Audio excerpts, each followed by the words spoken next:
بسم الله، مرحبا بكم حبايبي في قناتي. نورتوني كعادتكم. اليوم جبت لكم وصفة هاد الكادو. كان متواجد عندي 250 غرام تاع طحين، قلت علاه ما نديرش بها شوية كادو نتقهو بها انا والعائلة. كنت حضرت 6 انواع مختلفة بنينة خفيفة بمكونات بسيطة.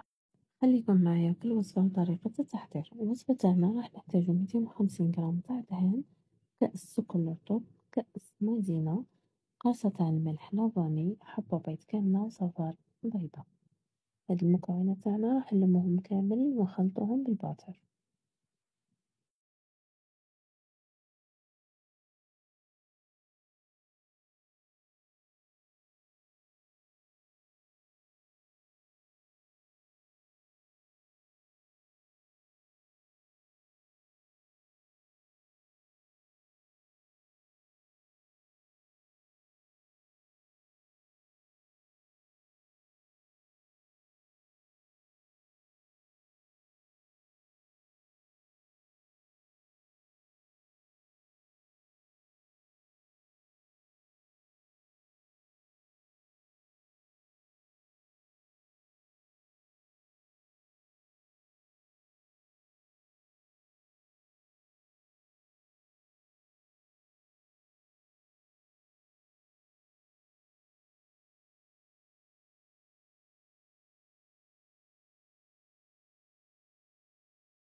بعد ما خلطنا الخليط تاعنا مليح، راح نضيفو الفرينة نلمو بيها ونصف ملعقة قهوة فرفار.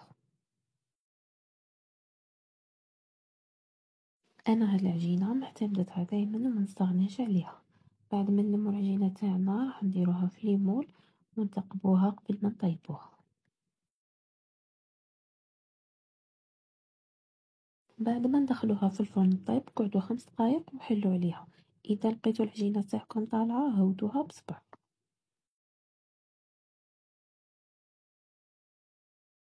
وهادو كانوا قاع ليمون اللي كنت استعملتهم، صراحة قطعت لي كمية لاباس بيها. هنا الحشو تاعنا راح يبقى اختياري على حسب ما كانت واجدة عندكم في البيت. انا كان عندي شوكولاتة اختيني مرجان وكريمة الفستق اللي كنت محضرتها من قبل. راح نشارك معكم الوصفة ان شاء الله. اما فيما يخص التزيين، هنا كل واحد واش يفضل. انا كنت درت شوكولا بيضاء، قطايف، نواه كوكو، احجار شوكولا، هنا يبقى اختياري.